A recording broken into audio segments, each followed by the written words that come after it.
TikTok, time to rock. Good evening, good morning, good afternoon to everyone who's watching from all over the world. I was just messing with some audio settings right before we went live here, so I wanted to double check because I messed everything up and then tried to fix it. Just mainly want to check right here whether we are speaking at roughly the same audio level. So Robert, go ahead and tell us about yourself, and everyone pay attention to whether he sounds about the same audio level as me, so I can adjust it now at the beginning. Yes, good evening, David. Welcome to This Week in Jihad.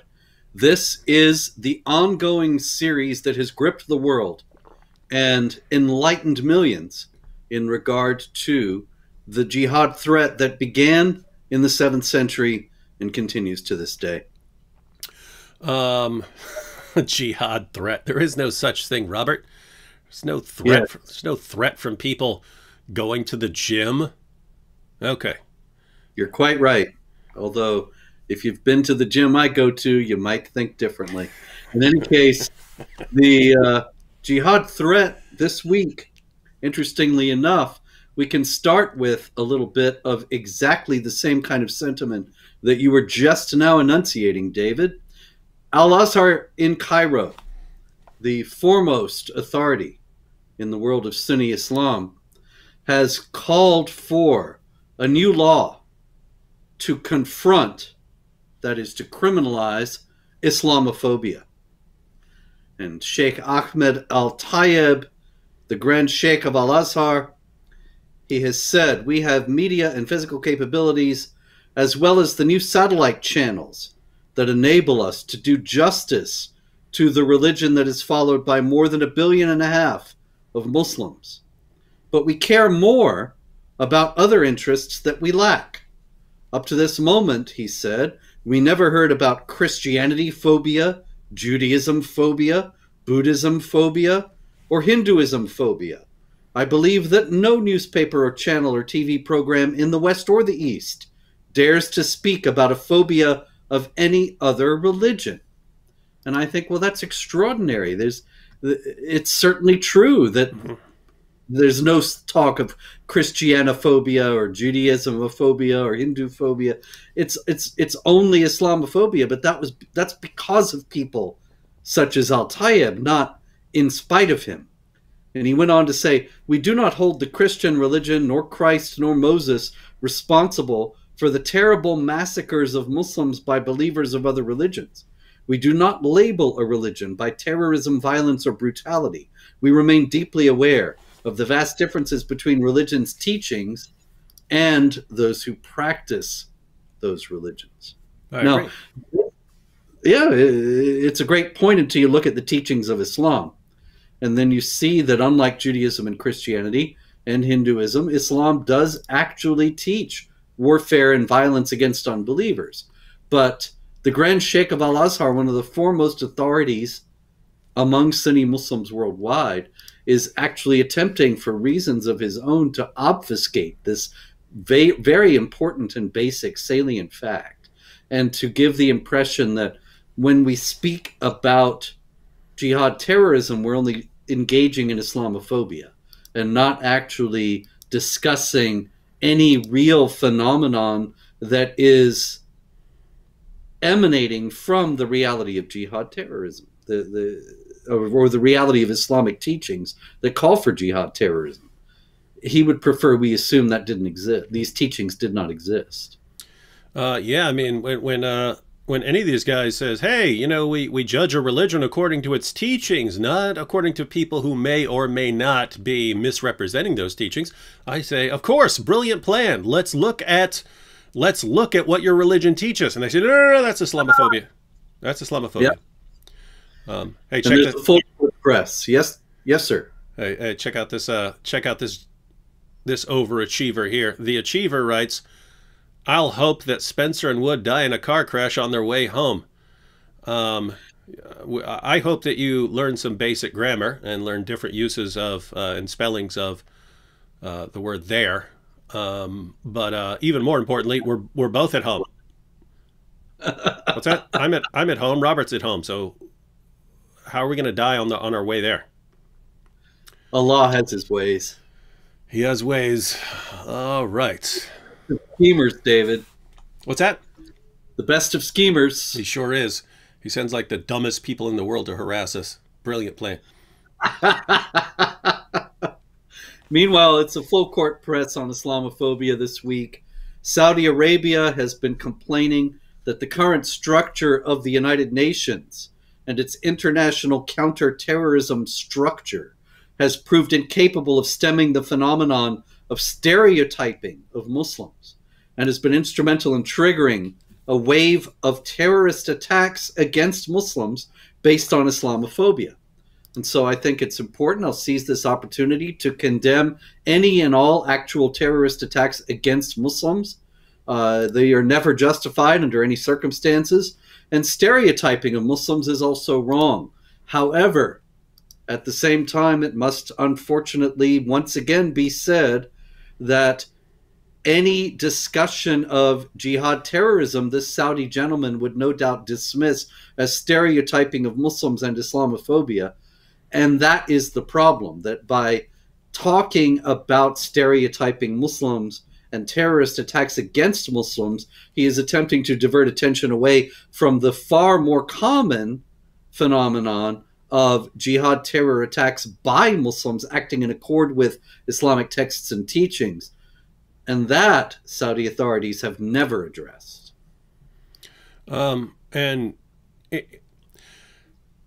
It's not like everyone on our side of the discussion is stereotyping everyone and lumping everyone together and saying, let's just ignore what their religion actually teaches and just pick a few bad apples and blame everything on their religion. What have we been doing for years? We've been saying, hey, of course you have a diversity of views among Muslims, Muslims living in different parts of the world, having different influences and so on. Let's go to what their prophet and their God say in their texts to see who is accurately reflecting those teachings. And as soon as we do that, they say, they're just lumping everything together and stereotyping. No, we're doing the opposite. It's funny. It's funny. What they say we should do,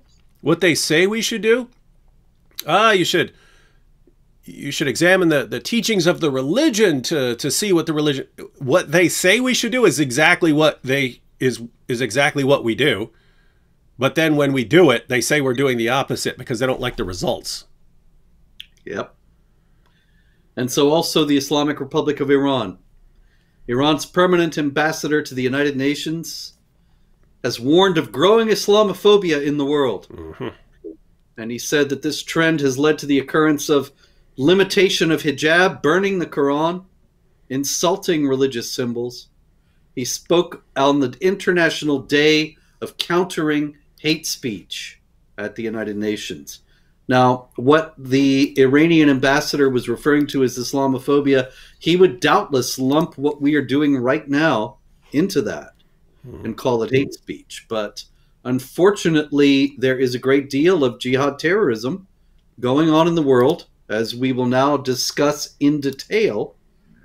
And to dismiss all of that as hate speech is reductionist and unjustified on the basis of the simple inundation of all these stories. For example, in Burkina Faso, more or less picked at random, there was the murder of at least 55 people last weekend by Al-Qaeda and the Islamic State. So is it Islamophobia to point out that that happened? Is it Islamophobia to deplore it? Mm-hmm. Yeah. And of course, we know the answer. It would be yes. We're not supposed to just even take any notice of such incidents.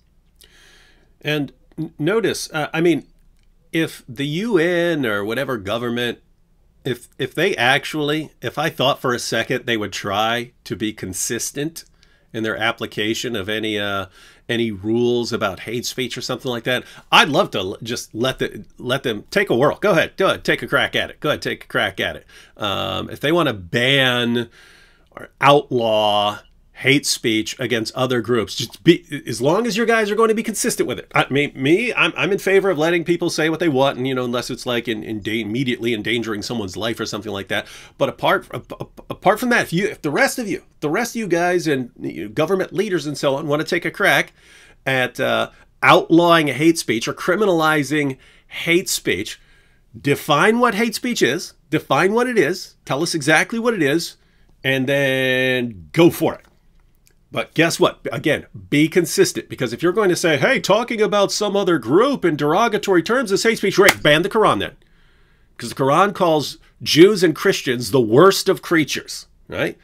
Now that is beyond anything I've ever said about any religious group. That's what the Quran says. So in other words, wherever you set that level and say, hey, anyone who speaks beyond this, that's hate speech and that's criminal and that's got to be banned. Great. Islam, I guarantee you Islam is gonna surpass that in 57,000 different ways.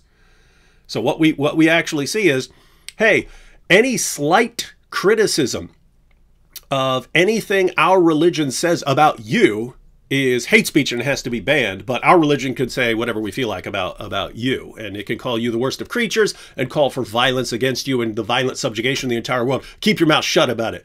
And guess what, ladies and gentlemen? That's called hypocrisy. That's called double standards. So come up with some standard and say, here's the line. Can't go beyond that or it's hate speech. Great. I'll live with it, but apply the same reasoning to the Quran. That's all I'm saying. Speaking of hate speech, David, and double standards, we have an interesting story out of Cleveland, Ohio. And that is the story of a police officer named Ismail Quran. What's that? You saw that? I saw that one. Ismail Quran. No, I actually saw it from you on Twitter. Oh, well, there you go. Not totally shadow banned, and I appreciate learning that. Ismail Quran was the Police Officer of the Year for the Cleveland Police Department in 2019. Sounds like a good guy. Great guy, see? His name is Quran. I mean, he's actually named for the Quran, and he's Policeman of the Year. See, this, Robert, right here is the proof. This is the proof that refutes people like you who try to demonize everyone. This is the refutation. Here you have a devout Muslim who's named after the Quran, and he's so dedicated to treating everyone equally and not hating anyone that he actually becomes Policeman of the Year in an armpit city like Cleveland. So there, I expect your full apology right here. Well, you're right, David, because the Cleveland Police Department, they said at the ceremony when they gave him the Officer of the Year award, Officer Ismail Quran has truly embodied the community policing philosophy for the Cleveland Division of Police.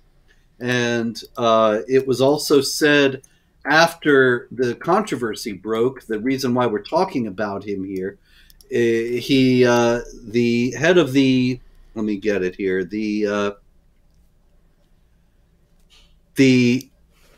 head of the Police Patrolmen's Association, Jeff Fulmer, he said, these tweets from Ismail Quran are from over a decade ago. It doesn't represent the amazing police officer that he is. Now, the problem is, over a decade ago, and actually quite more recently, in 2017, 5 years ago, he joined a Facebook group honoring Osama bin Laden. And he has a long record of viciously anti-Semitic statements on Twitter and Instagram. I can't repeat them, actually, because they would involve me saying these things, and then you know how video can get edited. And they also involve quite a lot of foul language. And I know that This Week in Jihad and its long and illustrious history has always been a family program. So I don't really want to repeat what this man said, but it's clear that he is venomously anti-Semitic. He also posted a photo of Hitler, and this was in praise of and in support of Hitler. And so this Ismail Quran, it's interesting to note, did all this before he was hired as a policeman in Cleveland. And so that raises the question, did the Cleveland Police Department not check his social media because this stuff was all out there up until recently. It was all public. And that would be negligent in the extreme nowadays when people put so much of their lives out on social media. Or did they check it and not care, which would be even worse? And that question has not yet been answered. Also not answered and not even considered is the fact that Ismail Quran's obvious, manifest, vicious anti-Semitism is in line with the Quran's anti-Semitism, the book for which he is named. And yet no one has asked, do any other Muslim policemen on the Cleveland police force or anywhere else, do they harbor the same kind of anti-Semitic sentiments? Nobody dares ask that question because, as you know, David, it would be Islamophobic. Yeah, that's I mean, we live in an age where everything you've ever said on Twitter is up for grabs as, you know, as something that can get you banned or canceled or something. The exception, of course, would be is apparently if you're a Muslim, you can't, because you can't look into that stuff because it would be Islamophobic. Because then when you go and you find all this anti-Semitic stuff, well, it would be to attack your religion, to criticize anything you're saying. This is kind of an interesting issue because on the one hand, we're both diehard proponents of freedom of speech and so on. But when you share your views, you may be indicating that you're not fit for certain positions, right? If you think Hitler was a great guy because he killed so many Jews, you can't be a police officer, because what happens if you have a lower view of Jews and you want to see them exterminated? Well, you obviously can't perform we can't trust you to perform your job fairly and objectively if you have views like that. Keep in mind, I would say this. I would say the exact same thing about a police officer who is celebrating deaths of Muslims or something like that, right? Like if you're opposed to the teachings of Muhammad because you think you're bad, great. You can still do a bang up job disagreeing with this, you know, aspects of Islam. If it's actually Muslims and you want to see them exterminated, or Jews and you want to see them exterminated or so on, you can't be in positions of power over other people where you've got a gun and they don't. That's just messed up. But the fact that you can get away with that if you have a certain religion, and you can be calling, you know, celebrating the deaths of millions of one particular group, and not only get that job, but the Twitter scan gets overlooked because it doesn't apply to you. It would be Islamophobic. And then, of course, you become Officer of the Year. My goodness. This is some wild stuff going on. Yes, and that's very well said, David. And there's another aspect of it as well. Actually, your distinction was very important that you made, that if somebody is criticizing Islam or the Quran, he may be able to be a bang-up officer, but it would be very different to be calling for violence against Muslims or celebrating such violence or something like that. And actually, a critic of Islam and the Quran would quite possibly make a better police officer, because somebody who, say, rejects the idea that non-Muslims are the most vile of created beings and dislikes the Quran for saying unbelievers are like animals and believes in the equality of dignity of all people. I'd rather have somebody like that as a police officer than somebody who thinks that a certain group of people are vile and like animals. Mm-hmm. And so I'd rather have somebody who dislikes the Quran than somebody who loves the Quran be a police officer. And that would be it, because I want Muslims, as well as everybody else, to receive equal treatment before the law. And yeah, I mean, it really seems, I mean, you don't want to discriminate against people based on, you know, lots of different things, but it seems like these would be relevant questions if you're becoming a police officer. How do you interpret this verse of the Quran that calls Jews and Christians the worst of creatures, right? Now, we know there's no sane world where that would actually happen. But I mean, I'd love to see, how do you interpret these commands to Muhammad's claim that he's been commanded to fight people until they say there's no God but Allah? How do you understand that? Have you ever heard that before? Do you think about that? And by the way, we're going to hook you up to a lie detector while we're asking you these questions. And I'm not just saying that about Muslims. If you are part of any group that calls for, where your fundamental texts call for violently subjugating the world or something like that, I think you should be asked some questions before you are put in position of power and you have a gun, and other people might not have one in those situations. One quick comment here, just because so many people are bringing it up. How many days left of this channel? It's very simple. Very simple. July 4th, Independence Day. This channel goes bye-bye. Hope that's clear enough for everyone who's asking. July 4th, Independence Day. Some of you are from places where you don't have Independence Day. July 4th, that's where people in the United States, before it was there, said, you know what, we can't stand these British losers having all this power over us and raising our tea tax and all this stuff.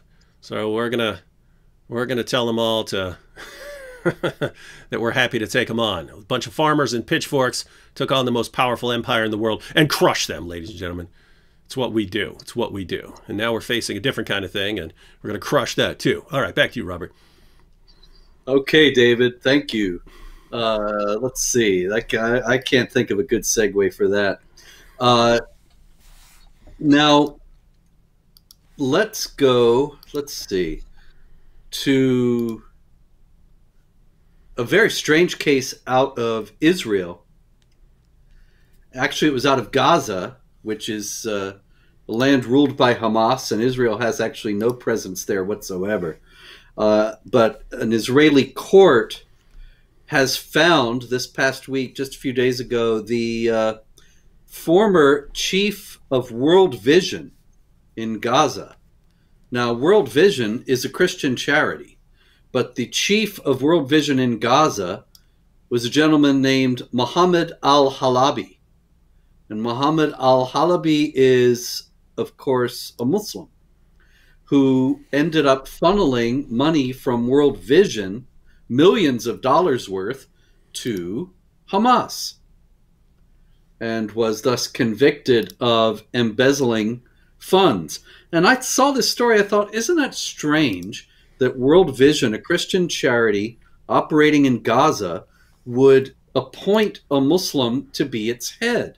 But no doubt the people who were running World Vision thought, well, Islam is a religion of peace, and here's a good fellow who believes in what we're doing, and so he will help us in Gaza.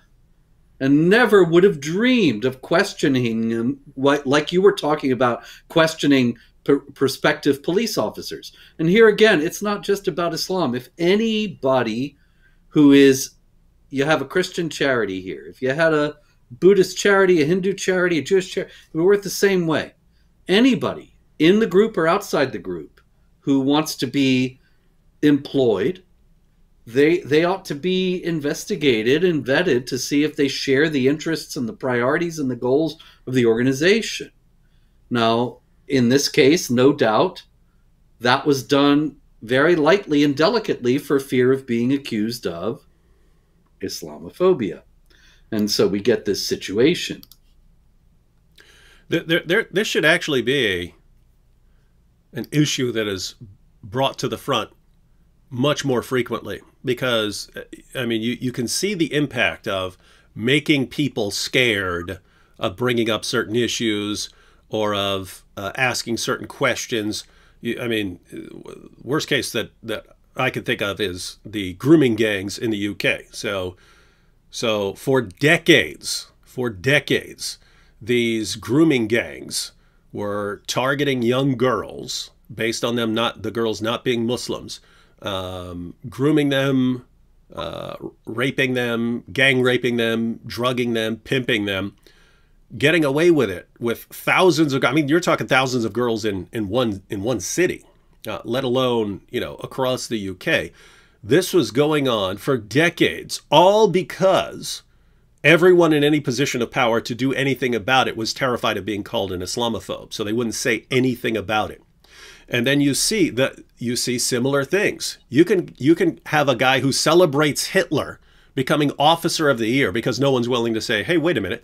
You can have organizations allowing people to funnel millions of dollars to terrorist organizations because everyone's terrified of saying, oh, someone's going to call me an Islamophobe. Everyone's just in a state of terror and fear. It seems like it has to be something that is collectively brought to the surface and say, guys, we don't mean anything particular about this against you if you happen to be a perfectly law-abiding, reasonable person who isn't trying to subjugate the entire world. But we have to ask these kinds of things because not asking them has led to, gang raping thousands of little girls and so on. We can't allow these things to keep happening. So we just have to ask these difficult questions here for you. And so, especially before we start handing you millions of dollars, we're going to ask some questions, right? I mean, think about that. Who hands millions of dollars to someone who doesn't want to? Well, I trust you because otherwise I'll be called an Islamophobe. Like, who does that? No one ever gives me millions of dollars and says, well, here you go, David.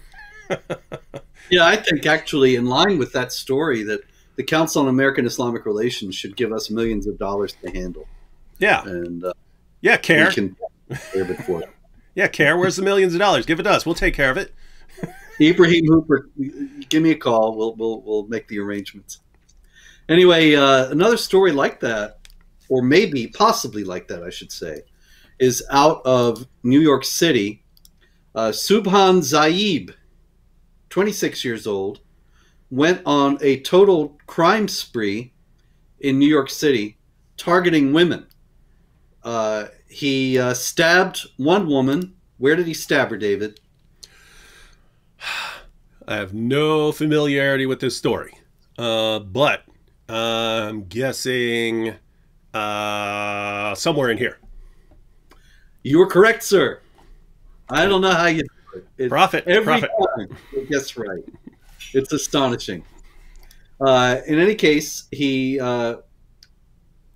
beat another woman. He threatened to kill his ex-girlfriend. Then, after all this, he fled to Baltimore where he raped a woman. What's noteworthy about the story is that he was actually arrested 5 times in New York after each one of these incidents and some others, and released every time with no conditions, no bail. Now, why is that? It may be because the system is totally breaking down in New York City. They're not prosecuting all manner of crimes. You really have to do something very serious to get prosecuted nowadays in New York City. And maybe that's all there is to it.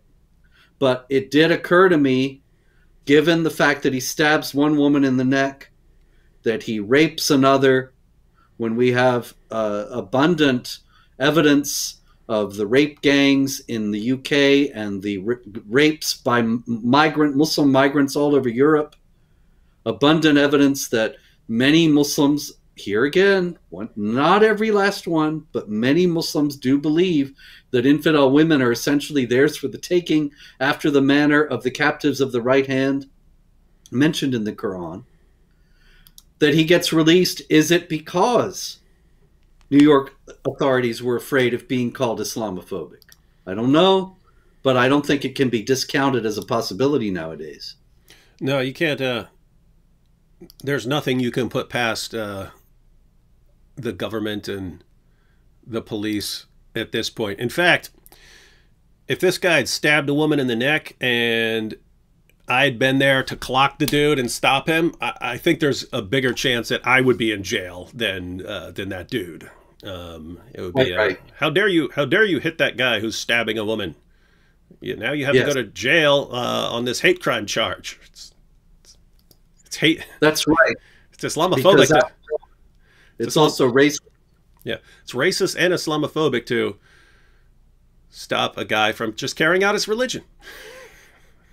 There you go. Well, so another case that's actually similar to that, involving idiotic officials, that is, involves Nupur Sharma, whom we discussed 2 weeks ago. And she is, of course, the Hindu spokesman, former spokesman for the ruling BJP. And she was suspended from the party after saying that Muhammad had married a 6-year-old, consummated the marriage when she was 9. And there have been riots all over India in rage at her alleged blasphemy, despite the fact that what she said was entirely accurate.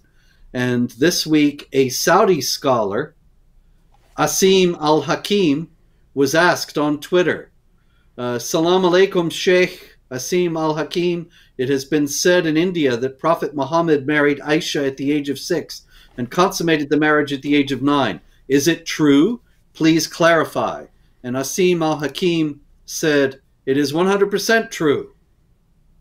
And that was interesting to note because at the same time, the U.S. State Department spokesman Ned Price said, we've condemned the offensive comments made by 2 BJP functionaries, and we were glad to see that the party publicly condemned their statements. And so we have this idiotic American official speaking for the United States government, condemning statements that were entirely true and accurate, and that were affirmed as such at the same time by a Saudi Muslim cleric.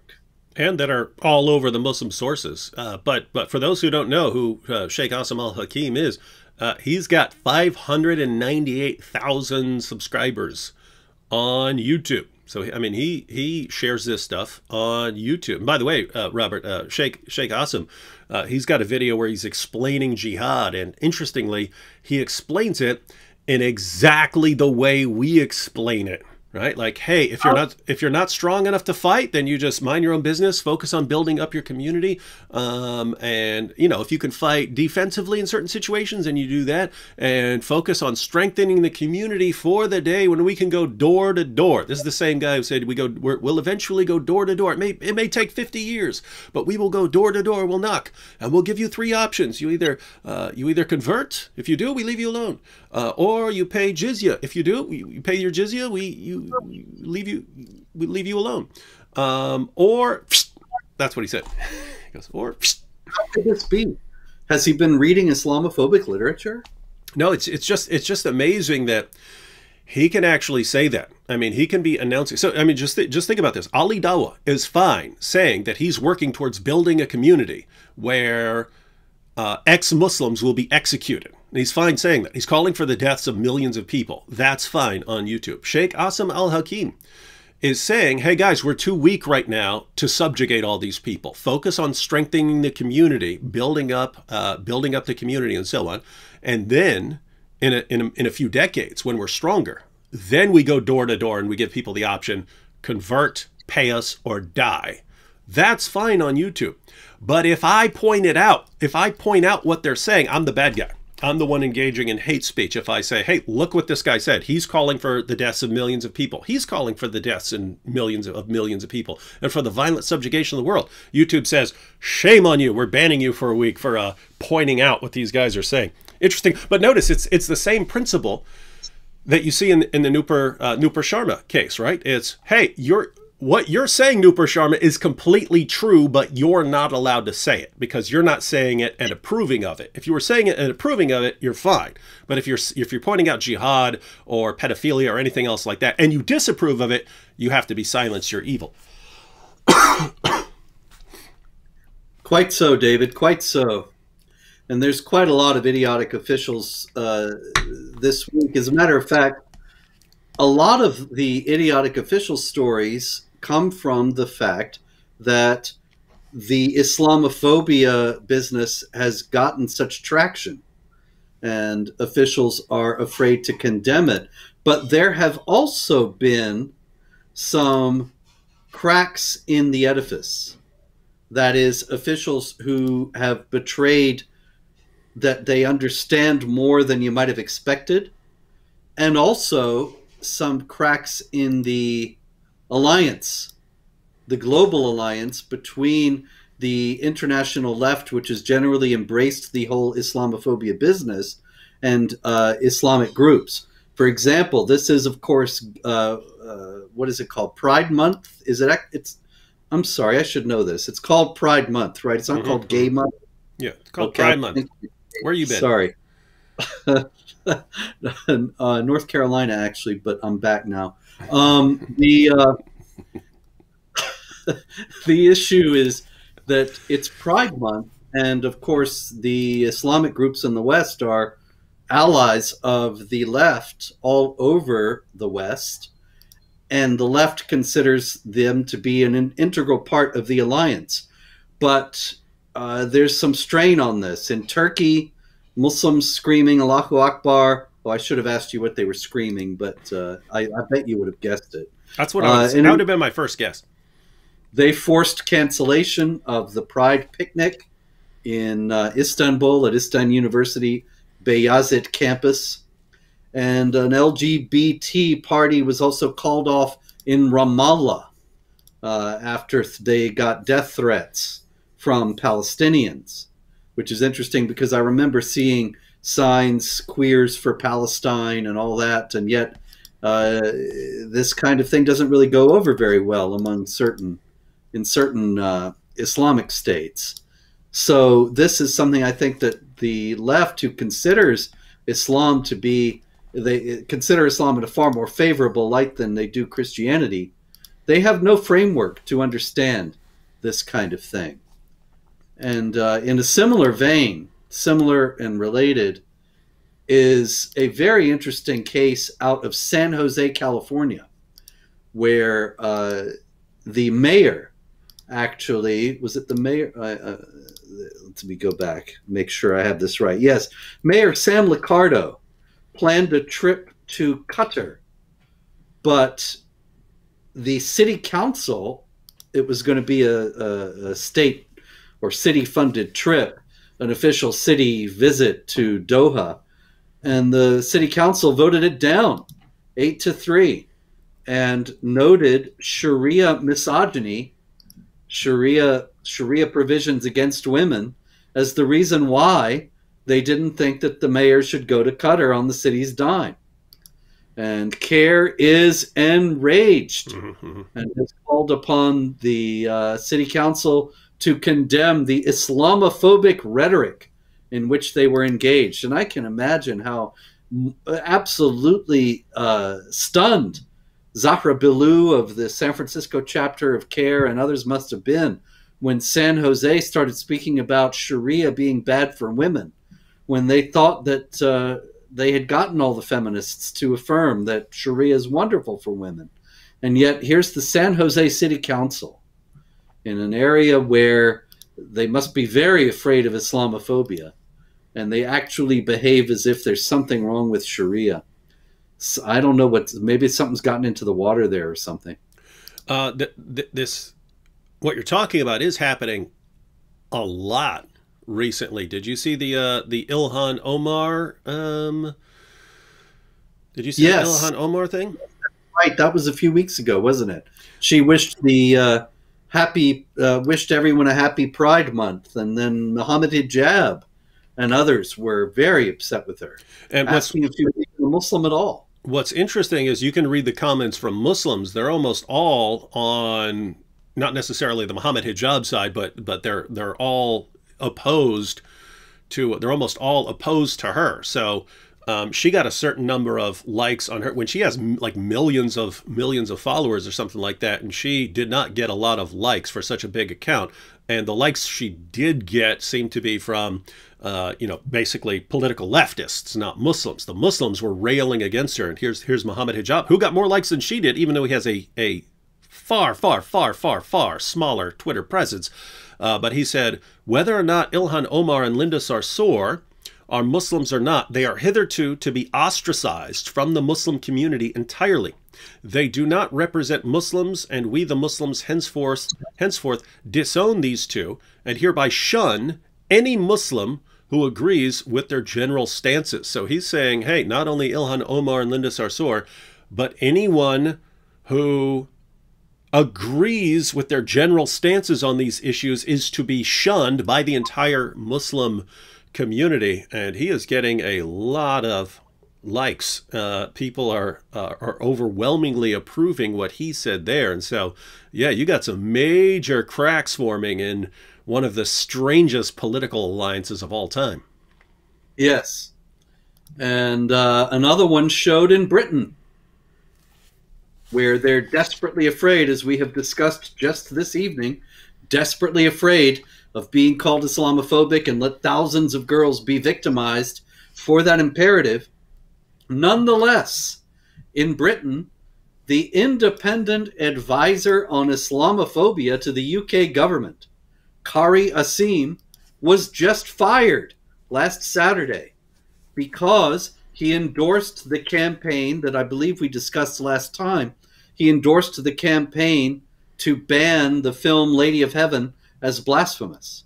And British authorities were amazed that he was against the freedom of speech, even though this same gentleman, Kari Asim, has spoken out in favor of restrictions on speech in the past, particularly to outlaw what he considers to be blasphemy against Islam. And so they really didn't have any reason to be surprised at all. But they are so self-deceived that British officials were stunned that Kari Asim endorsed the banning of this film. And oddly enough, he was actually fired from his position as the UK's advisor on Islamophobia. And I just want to address Boris Johnson, who I know is watching tonight. I am available to take that job, Boris.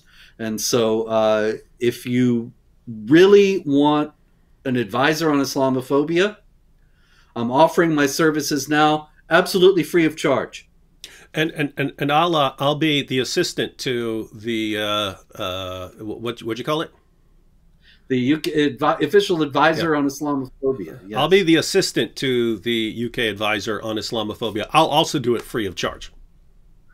So, Boris, you can save the British taxpayers millions of pounds, and you can get the job done right. Yeah, for absolutely free. How can you pass that up? Yeah, you save millions of bucks and tons of embarrassment when you don't have to deal with nonsense like with this guy. And by the way, notice people aren't as disturbed by things like banning a film or getting a film banned as they should be. If you look at what happened, you have a movie. I'm still going to watch. I'm going to try to watch it by next week because I do want to do a review.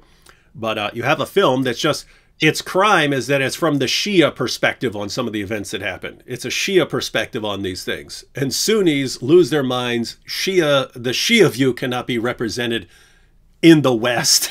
And they get it. Like, only Sunnis get to speak. It's like, where are you getting this idea from? But it's amazing because they've been successful in getting the film banned from theaters and so on. And it's just, Shias don't have a right to speak. It's still built in their minds. They're these inferior beings who have to be wiped off the planet or at least subjugated. And how dare they try to speak in the UK? And then you get people who are, I mean, government officials jumping on board with this nonsense. Where'd they get that idea that they were inferior beings with no right to speak? Where on earth did they learn such a thing? Must have heard it from some Amish people. Must have. Okay, another one in a similar vein. Actually, this is just idiot infidel story. Alban Gervais was a doctor in France, and he was out in front of the Catholic school that his children attended, and a man named Muhammad came up to him and cut his throat in the name of Allah. Here again, I should have asked you where he cut him, but in any case, I expect you would have known. You have this amazing ability to guess. Mm-hmm. And in any case, he cut his throat. He said he did it in the name of Allah. And that was not too long ago. There were several masses held to pray for his soul. And on the schedule of this parish, St. Rose of Lima, St. Jerome, St. Joseph, I don't know, there are all these different names here. So I guess it's St. Jerome, maybe several parishes, that's it. Oh, I see. There was a mass for him at St. Jerome on the 12th at the 10th hour at 10 a.m. And then at 6 p.m. there was a mass at St. Rose of Lima, also for the repose of the soul of Alban Gervais.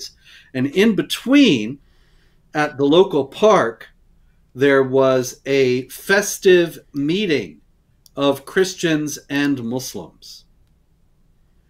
And this was all listed in the local listings of upcoming activities, with the bitter irony being that you have the first mass for the man killed in the name of Allah, And then the next thing listed is the festive meeting of Christians and Muslims, and then listed the second mass for the man who was killed in the name of Allah by a man named Muhammad. And so it seems clear that the festive meeting of Christians and Muslims was, I would go out on a limb here and guarantee you that it was organized by the Christians and is presented as an attempt to pacify the Muslim community and make it feel welcome there in this area of France, with no regard whatsoever for the teachings of jihad violence that all too often result in things such as the murder of Alban Gervais. And I also can guarantee you that this festive meeting of Christians and Muslims will not do a single thing to prevent the next murder of a person in France by someone acting in the name of Allah. Well, it could do something. It could help people lower their guard so it happens again effortlessly. Indeed. That it could do.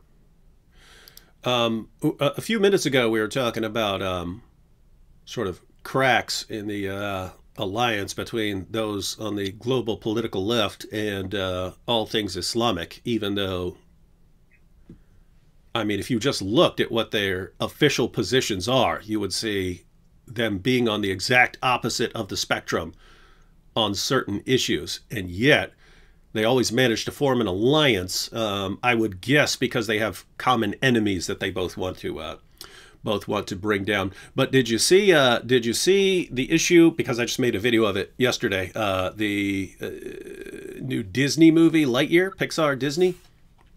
I haven't seen anything. I was flying yesterday and I missed probably a lot of the news. I don't know what this is. So you familiar with the Toy Story films? You've got a bunch of kids. Remember the Toy Story films? Buzz Lightyear, he's the astronaut, right? Yeah, he's a space ranger. I don't mean to correct you there, but yeah, Space Ranger is his official title. But yeah, so they made a new, yeah, Pixar made a new movie called Lightyear, and it's about the origin. So in the Toy Story movies, Buzz Lightyear's a toy, but the toy is based on a movie, right? So the idea is you're seeing the movie that the toy was based on, and it's about the real Space Ranger, Buzz Lightyear, who this time is voiced by Chris Evans, the guy who plays Captain America in the Marvel films. Well, after the issue in Florida between Disney and Ron DeSantis and so on, Disney decided to insert a lesbian kiss in the films. There's like no purpose. They just insert it in there. And it's like, I have no problem with, you know, like if you have a film and it has a gay storyline or something like that, but it's actually part of the story, that's one thing. It's weird how Disney just let's insert it in any place where it has nothing to do with anything, and just to say that we did it. So also, this is a children's film, am I right? Yeah, it should be. Yeah, it's a children's film. So anyway, Disney. All right, I don't get off topic. Go ahead. So Disney did this. Disney put that in there, and in the past, you may be aware, in the past they've edited movies to make them safer for Muslim markets. Right? So they'll come up with modified versions of the movies so that they can be released in Saudi Arabia and so on. This time they refused because they knew everyone was watching to see if they're going to change it for Saudi Arabia, and they refused. So it got banned by 14 Muslim countries, right? So the film got banned by 14 Muslim countries, and then Chris Evans in an interview was being asked about the backlash against the film over the lesbian kiss, and he doesn't say that he's talking about Muslims. He doesn't say who he's talking about, but he just says about people who are opposed to having the kiss in a film. And he said, he goes, those people are idiots. He goes, but they're like dinosaurs. They're just going to die off. It's like, wait, what the heck did you just say? Did you just say Muslims are like dinosaurs and they're going to die off and they're idiots? Is he getting Islamophobia charges or no? No, he's totally fine, right? He's totally fine right now. But that's what I mean with like the cracks forming, because I mean, we can't even. If you're Noop or Sharma, you can't even point out what, a factual piece of information about what's in the Muslim sources. But you've got Chris Evans, because he's on their side, and he just called them all idiots. and he's fine so far. But it is interesting that I mean the movie's bombing at the box office. It's bombing. It's supposed to supposed to get like $120 million on its opening weekend. It's got around 50. It finished in second place its opening weekend. It's a Pixar movie, so it's flopping. But it is interesting that you're getting this rift again everywhere you look right now. You're getting this rift. It's between Islam and the left on LGBTQ issues, and I don't know. It's interesting to watch. Another rift may form, has not yet formed, but may form in Sweden. And there we have Bassem Mahmoud, who is an Islamic preacher, an imam in Malmo, heavily Muslim area, and he gave a sermon in October 2020 in which he called Jews the offspring of pigs and apes. Now, of course, that's straight from the Quran. And so he is now on trial for hate speech. But he said he was just quoting the Quran. He said, when you read the Quran, you cannot change anything. He said he can't change his religion for the sake of the Jews. And so he's just quoting the Quran. The Quran says that Allah transformed the Jews into apes and pigs, which it most certainly does. Chapter 2, 63 to 65, chapter 5, 59 and 60, and chapter 7, 166. So what is Sweden going to do? It's going to be interesting to see, because if they say that this is hate speech, then what do they do with all the other Muslims, all the other imams who might preach this? It's still in the Quran. They got millions of Qurans in Sweden. What are they going to do? And so I'm watching this case very closely. Oh no, this is a massively important case, and I would love to see more of these guys use that defense. Say something that is directly from the Quran, and when someone says, "Hey, that's hate speech," then wait a minute, that's in the Quran. Did you, our leftist allies who want our votes, just call the Quran hate speech? And then see how quickly they change their tune. By the way, there was something similar years ago. You may remember this, but it was a bunch of Hollywood stars, like I think it was like Sylvester Stallone and a bunch of television and movie stars, signed a document condemning a document by Hamas. The document by Hamas, the relevant part, just said, and we will fight the Jews until they're hiding behind trees, and the tree says, "There's one hiding behind me, come and get him."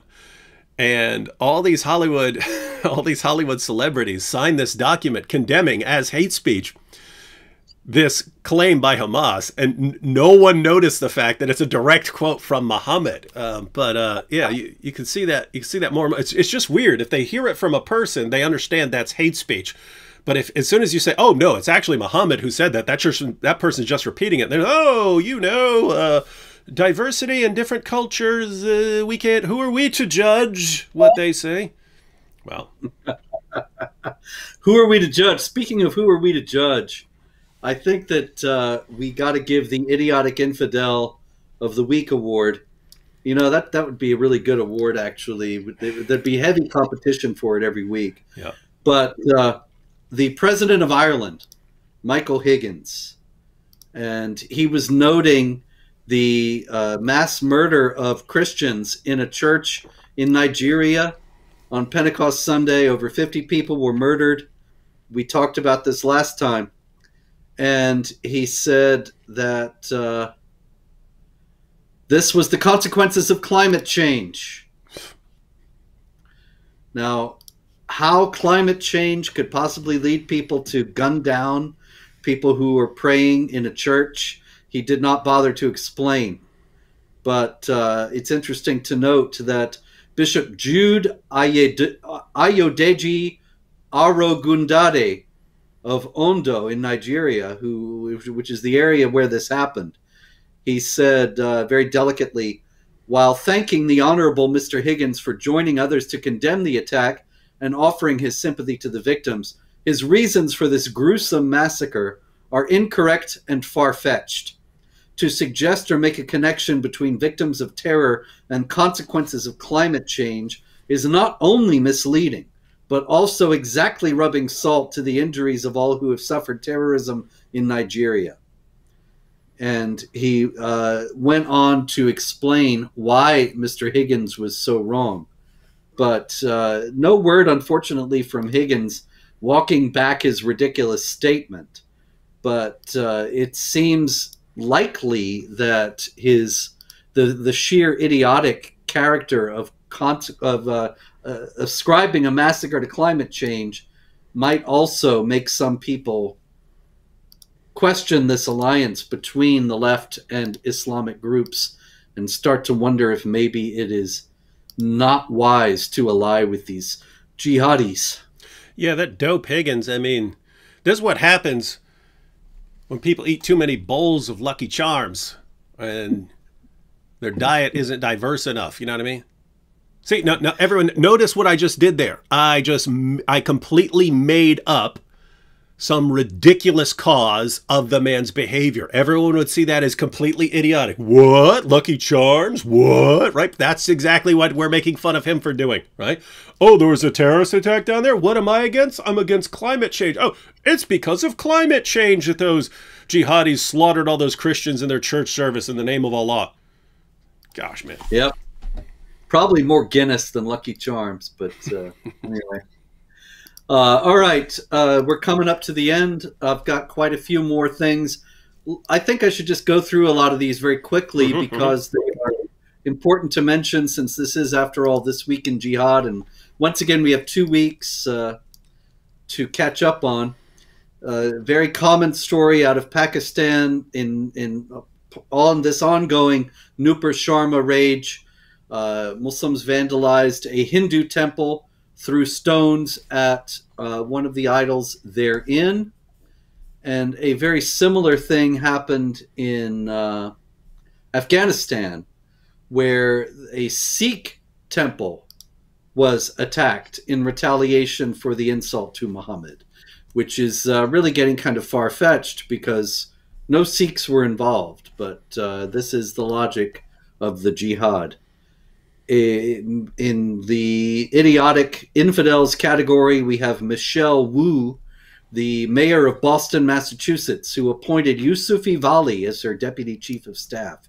He is the former head of the Islamic Society of Boston, the mosque that has Sheikh Yusuf al-Qaradawi, who has praised Hitler on its board and has recommended that Muslims beat their wives in accord with Quran 434. Jihad terrorists, including the Tsarnaev brothers, who were the Boston Marathon bombers, Tariq Mahana, Afia Siddiqui, Ahmed Abu Samra, the Islamic State social media guru. They all went to the Islamic Society of Boston.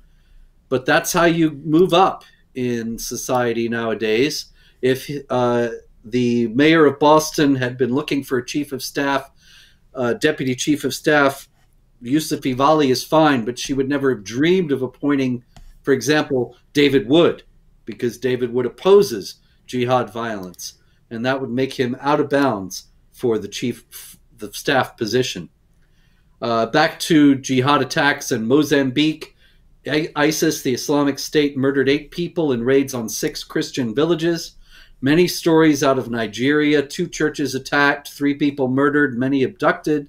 Of course, the abductions are discussed in the Quran and delineated by very specific rules in Islamic law, saying that you can kill, ransom, enslave, or free outright the captives based on what's best for Islam.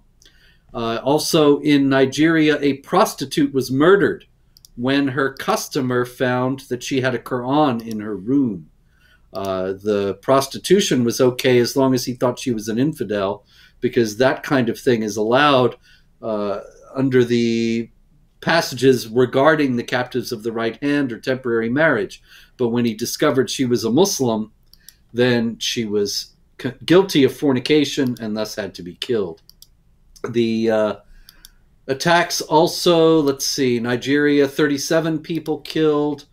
In Pakistan, a Christian declined to convert to Islam, was falsely accused of blasphemy and imprisoned. In Austria, a jihad plot was foiled for a massacre at the Vienna Marathon, where there are 30,000 people running. Also in France, there was another attack foiled that was intending to massacre a large part of the population. In Germany, a Muslim migrant pushed a 63-year-old woman onto the train tracks and then turned and kicked a dog. Of course, we know how Muhammad hated dogs. Burkina Faso, 10 killed. There was another one in Burkina Faso. I can't find it right now, but in any case, there was another. A Palestinian Islamic scholar called on Muslims to declare jihad against Hindus and eradicate the Hindus because of Nupur Sharma saying that Muhammad married a child. And 35 Christian pastors abducted or killed in Nigeria over the last 17 months. In France, a teacher asked a Muslim girl to take off her hijab, and now she has been inundated with threats of murder, death threats, that is. So the jihad continues apace, David, this week, and we'll see. Maybe this will be the end of it, and there will be no jihad to report next week. Yeah, every week I mean, the assumption is, so you've got this tiny minority of extremists who just absorbed the wrong idea from some source, but they keep locking those guys up. So, I mean, they got to run out of jihadis. I mean, otherwise it's like there's something that keeps giving rise to more of them. No matter how many of them you lock up, there's something that's giving rise to more and more jihadis. Maybe they've gotten hold of some Islamophobic literature somehow. Yeah, they must be. They must be going to your site, and they must have gotten they must have gotten the critical Quran. It's all my fault, David. Yeah, I know what they did. I know exactly what they did. Someone got a copy of the critical Quran, then built a time machine powered by 1.21 gigawatts of Islamophobia, went back in time 1,400 years, gave everyone a copy of the critical Quran, and that convinced people for the next 14 centuries to wage jihad and slaughter unbelievers in the name of Allah. It's the only possible explanation, because otherwise it would have to come from the actual Quran, and we know that's impossible. Couldn't have happened. You're right. It must be my fault. All right, ladies and gentlemen. Well, thanks, Robert, for joining us again, and we'll see if we're right that there will be no jihad between now and next week. We'll see. But if there is, I predict that it will involve. I predict that it will involve shouts of Allahu Akbar, and you know. Indeed. No, indeed. Bye, everyone. No.